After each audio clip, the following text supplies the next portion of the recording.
আসসালামু আলাইকুম রহমতুল্লাহি ওবরকাতুহু। সম্মানিত দর্শক, আজকে যে বিষয়টি নিয়ে আলোচনা করব এটা গুরুগম্ভীরভাবে সিরিয়াসলি আলোচনা করার চেষ্টা করব। কারো পক্ষে গেল না বিপক্ষে গেল এটি বিষয় নয়। যারা আমার বক্তব্যের মধ্যে সবসময় স্যাটায়ার খুঁজেন, আমি নিজেও যথেষ্ট স্যাটায়ার করার চেষ্টা করি, এটা সত্য। কিন্তু আজকের এই বক্তব্যের মধ্যে এক বিন্দু স্যাটায়ার থাকবে না। যা কিছু বলছি মূলত আমাদের সম্পাদক মাহমুদুর রহমান তার একটি সাক্ষাৎকারের একটা খণ্ডিত অংশ দেখলাম। সেই সাক্ষাৎকারে তিনি যে বক্তব্য দিয়েছেন আমার কাছে মনে হচ্ছে সেটা নিয়ে ইলাবোরেটলি বিস্তারিতভাবে আমি আলোচনা করার চেষ্টা করব। জনাব মাহমুদুর রহমান জেলখানাতে তিনি আমার সঙ্গী ছিলেন, পাশাপাশি ছিলাম। আমাদের মধ্যে চমৎকার একটি সম্পর্ক ছিল। তার মধ্যে অসম্ভব কতগুলো গুণাবলী রয়েছে। তিনি লোভী নন। পদপদবীর জন্য কারো তাবেদারি করা, তার কাছে মাথা নোয়ানো, হাত ঘষা, এগুলো তার ডিকশনারির মধ্যে নেই। যেটি পছন্দ করেন, ভালো হোক মন্দ হোক, অকপটে তিনি সেটি বলেন। আর যেটি পছন্দ করেন না সেটিও তিনি অকপটে বলেন। তার ভালো যে দিকগুলো আমি দেখেছি সেটি হলো লেখাপড়া করেন, বোঝার চেষ্টা করেন, এবং যখন একটা জিনিস বুঝেন যে তার ভুল হয়ে গেছে তখন তওবা করে ফিরে এসে সেগুলো সংশোধন করার জন্য তার একটা দুর্নিবার দুর্নিবার শক্তি রয়েছে, যেটা অন্য সাধারণ মানুষের মধ্যে নেই। তার ছেলে সন্তান নেই, কিংবা জীবনে বিভিন্ন ধারাপতন ঘটেছে, কিন্তু এটা নিয়ে কখনো তার ভিতরে কখনো আফসোস করতে আমি দেখিনি। আর ডর ভয় বলতে একেবারে কোনো কিছুই নেই। তিনি শেখ হাসিনাকে দুই চোখে দেখতে পারেন না, একেবারেই দেখতে পারেন না। আর যদি এমন কোনো সুযোগ আসতো যে ভারতের পতন হবে, হিন্দুত্ববাদের পতন হবে, বিনিময়ে মাহমুদুর রহমানকে ফাঁসিতে চলতে হবে, যদি বাংলাদেশে একজন লোক রাজি থাকতো তাহলে সঙ্গে সঙ্গে মাহমুদুর রহমান দৌড়ে সবার আগে সেখানে চলে যেতেন। এটা আমি লিখে দিতে পারি। ভারত সম্পর্কে তার বিরোধিতা অনেক বেশি, হিন্দুত্ববাদ সম্পর্কে তার বিরোধিতা এবং তার মনোভাব খুবই উগ্র। তিনি এটা পছন্দ করছেন না। তো হি ইজ এ প্র্যাকটিসিং মুসলিম।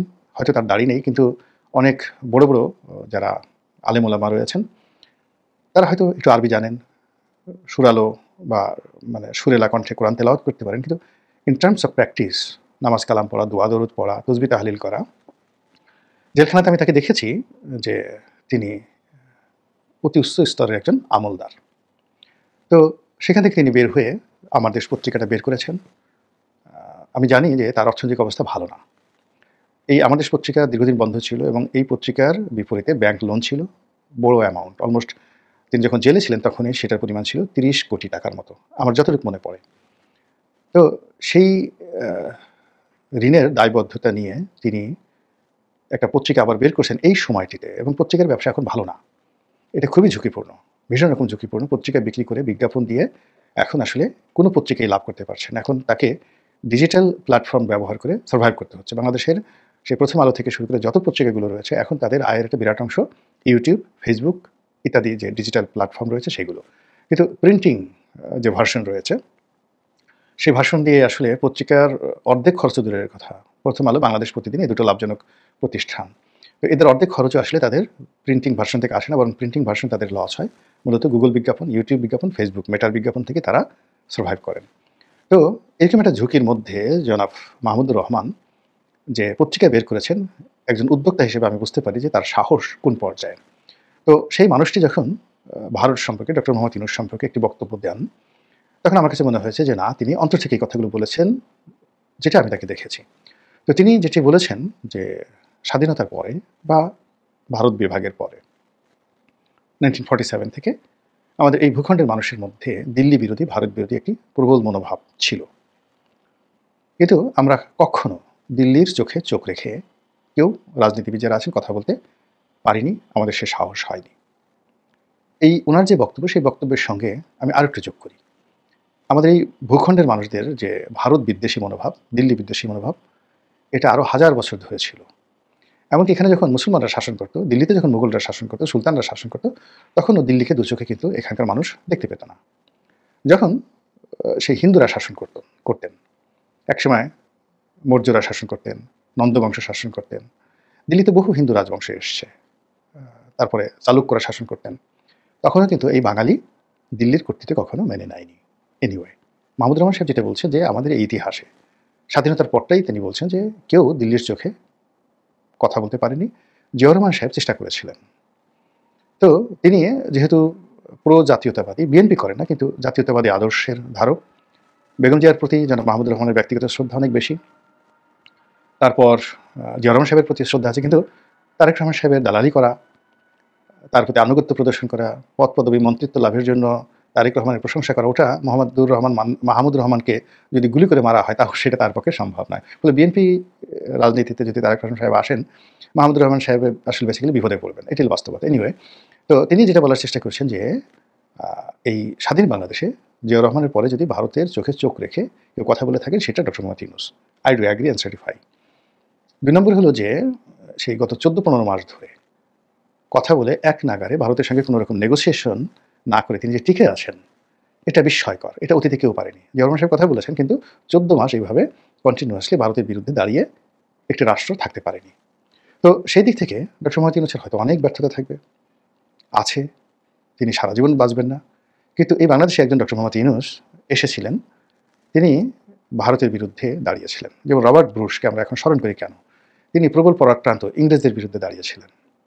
আমাদের দেশে বাঁশের কেল্লার তিতুমীরকে আমরা স্মরণ করি কেন? হাজী শরীয়তুল্লাহকে স্মরণ করি কেন? ফকির মজনুর সাথে, কিন্তু সবাই ব্যর্থ, এভরিবডি ব্যর্থ, এবং তারা যে কর্মকাণ্ডগুলো করেছিলেন সব হাস্যকর। আমাদের দেশের ফকির বিদ্রোহ, সন্ন্যাসী বিদ্রোহ, সাঁওতাল বিদ্রোহ, তারপরে এই যে বাঁশের কেল্লা, তিতুমীরের ফরাজি আন্দোলন, তারপর মাস্টারদা সূর্য সেনের সেই বিপ্লব, ক্ষুদিরামের যে সন্ত্রাসী কর্মকাণ্ড বলা হয়, ইংরেজরা যেটাকে বোমা মারা বলা হয়, এই কাজগুলোকে আমরা গ্লোরিফাই করি। এর কারণ হলো তারা সবাই প্রবল শক্তিধর, একটি রাষ্ট্রশক্তির বিরুদ্ধে দাঁড়িয়েছিল, অকাতরে জীবন দিয়েছিল, ভয় পায়নি। ডক্টর মোহাম্মদ ইউনূসের একই অবস্থা। তিনি ভারতকে আসলে ভয় পাননি। এখন পর্যন্ত তার চেহারা শুরুতে অনেক কিছু থাকতে পারে, কিন্তু তার মধ্যে ভারত ভীতি ১০০টাও নেই। তিনি মনে হচ্ছে যে যারা ভারত বিরোধী মনোভাব পোষণ করেন, তারা যদি সবাই তার সঙ্গে থাকেন, যুদ্ধের ময়দানে এই প্রবীণ বয়সে তিনি দরকার হলে আত্মাহুতি দিতে রাজি, ভারতের বিরুদ্ধে যুদ্ধ করতে তিনি রাজি, এরকম তার একটা অ্যাটিটিউড। তিনি প্রথম থেকে অনেক বড় বড় কথা বলার চেষ্টা করেছেন, এখন তিনি কথা বলছেন না, কিন্তু সিদ্ধান্ত গ্রহণের ক্ষেত্রে ভারত বিরোধী যে কর্মকাণ্ডগুলো তিনি করে যাচ্ছেন, এটা যদি আগামীতে চলমান থাকে, তাহলে আগামী ১০০ বছর ভারত বাংলাদেশের রাজনীতিতে নাক গলাতে পারবে না। তিনি যেভাবে পোর্ট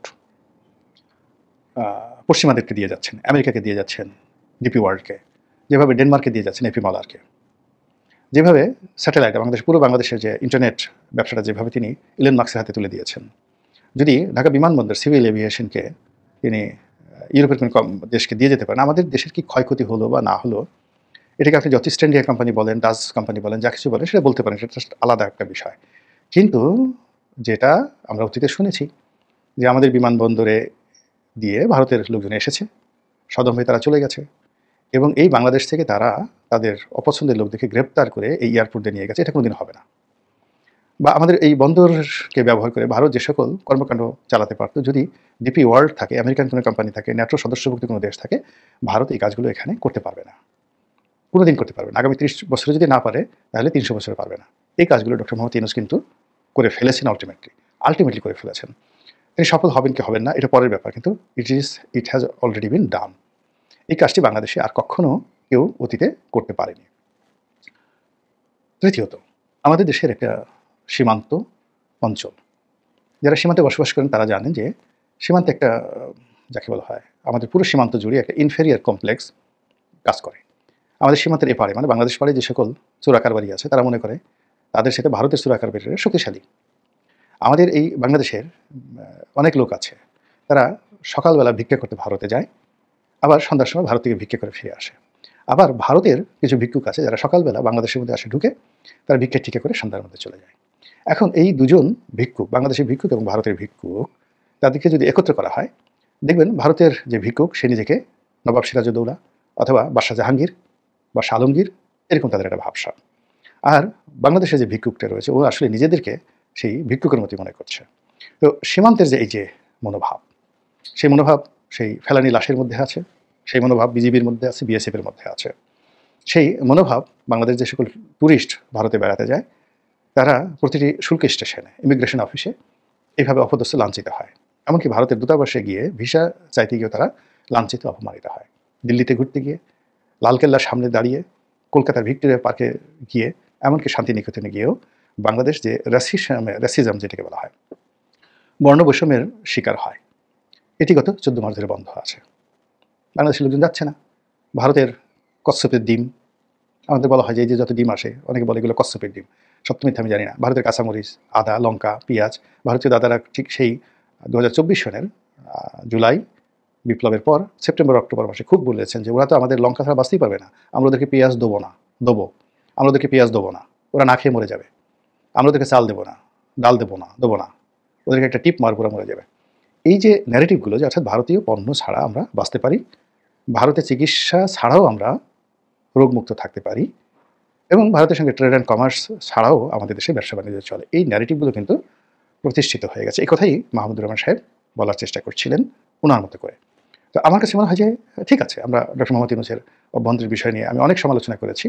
তার সঙ্গে সঙ্গে যে বিষয়গুলো আসলে ঘটে গেছে এর মধ্যে, আসলে ঘটে গেছে, এবং এটা আর বন্ধ হবে না। আপনি যদি মনে করেন এই যে 14 মাসের যে ট্রেন্ডটা শুরু হয়ে গেছে, এটি যদি আরও বছর খানিক চলতে থাকে, তাহলে এটা বাংলাদেশের অভ্যাসের মধ্যে পরিণত হয়ে যাবে। ভারত এখন যেভাবে বাংলাদেশকে ভয় করছে, এই ভয়টা ভারতের জন্য পার্মানেন্ট হয়ে যাবে, এবং রাতারাতি ভারত যেভাবে উত্তেজনা দেখাচ্ছে, সেই উত্তেজনাগুলো আসলে আলটিমেটলি দেখানো হবে না। তো এই কাজটির জন্য হলেও এই যে একজন নোবেল লরিয়েট